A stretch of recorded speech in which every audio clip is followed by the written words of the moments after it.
Staging, where we talk about all things home staging and design. If you're new here, welcome. If you've been here before, welcome. Before we get started, I want to highlight this lovely shirt that I'm wearing. One second. That's better.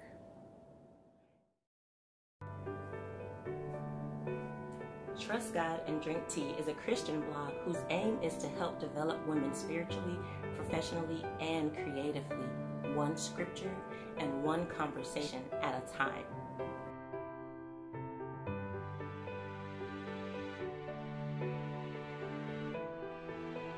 With gatherings like Self-Care Saturday, Trust God and Drink Tea is more than just a blog. It's a community.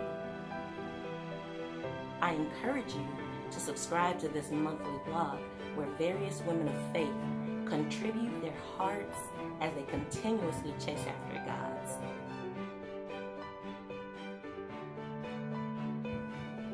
You can find them on Instagram,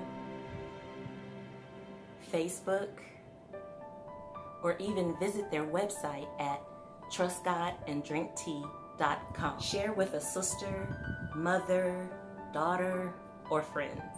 Oh, and remember, today is a great day to get justice for Breonna Taylor. Now let's get into it. This is actually my third time recording this video because it got distorted and the other one was a little off, and so I just want to get this information out to you. So wish me luck. Third time's a charm. Okay, so the first thing that is on our list is you have too many pillows on your sofa. If perchance you go to sit down on your couch and on said couch you have to move all of your pillows out of the way just to have a seat, chances are you have too many pillows on your sofa. Aim for about 3, maybe 4 pillows total on your couch. If you're lucky, if they're small enough, you can probably get away with 5, a tiny pillow. For example, a pillow here, and then repeat on the other side. You can maybe even add a smaller pillow, but for the most part, you just kind of want to keep it at a minimum. You've bought such an awesome couch. You want to show it off. You want people to see it. You want to see it yourself. So trust that your couch looks lovely without being bombarded with an array of pillows that are not necessary. So this next tip that I have for you is a messy throw. You probably have that somewhere in one of your rooms, maybe on the sofa, on a chair, or even on your bed. And you just do not have to do that anymore. The idea is to make it look like it was supposed to be that way, but we all know you spent minutes, 3 to 5 minutes or so, trying to get it just right. Kind of like a messy bun. So let's clean line some things, a throw being one of them. And so what I mean by clean lining would be just basically folding the throw into a nice, tight, clean fold and laying it across your bed or the chair or the sofa. Nice and clean. Next thing on the list, an accent wall. Most of us have accent walls in our homes. And that's because that was the thing to do, and it was fun and exciting to do it.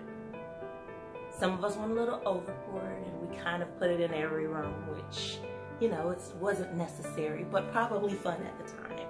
So just trust that you don't need that accent wall. So maybe you can consider replacing the accent wall with a neutral color throughout your home and then placing accents on the wall instead. For example, wall art, mirrors, bamboo shelving, or something fun like that.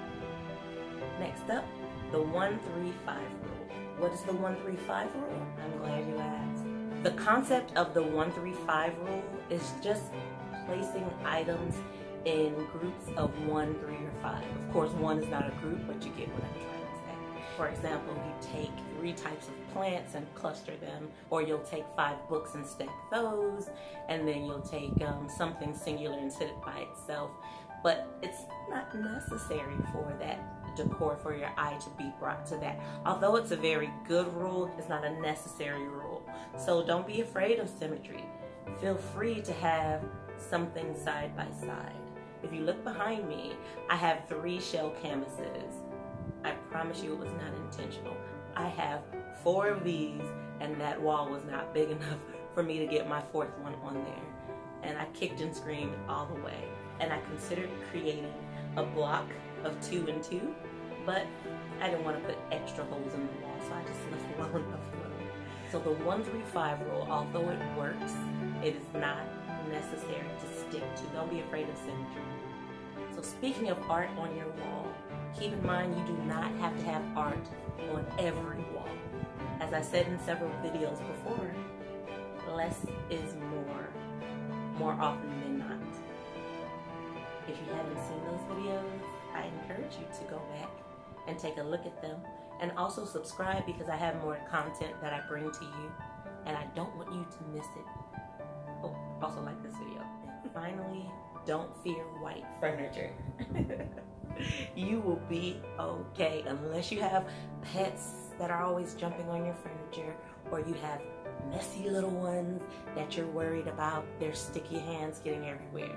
Trust yourself that you will be okay to sit on your furniture without spilling food, or that you won't get makeup and lipstick or beard grease or body grease, whatever that is, on your white furniture. It softens up a room. It adds that extra feel of luxury. It really broadens the color scheme when you want to change things from blue and switch things out to maybe gray or yellow or whatever color is suiting for that season. So don't be afraid of a little white sofa or cream sofa or light gray sofa or lighter color sofas. It brings a lot more versatility to the space. So that is all that I have for you today, and I hope you enjoyed this video and the tools were helpful for you. So remember not to be weary in doing well, because in due season you will reap if you don't faint. You're great, so be great.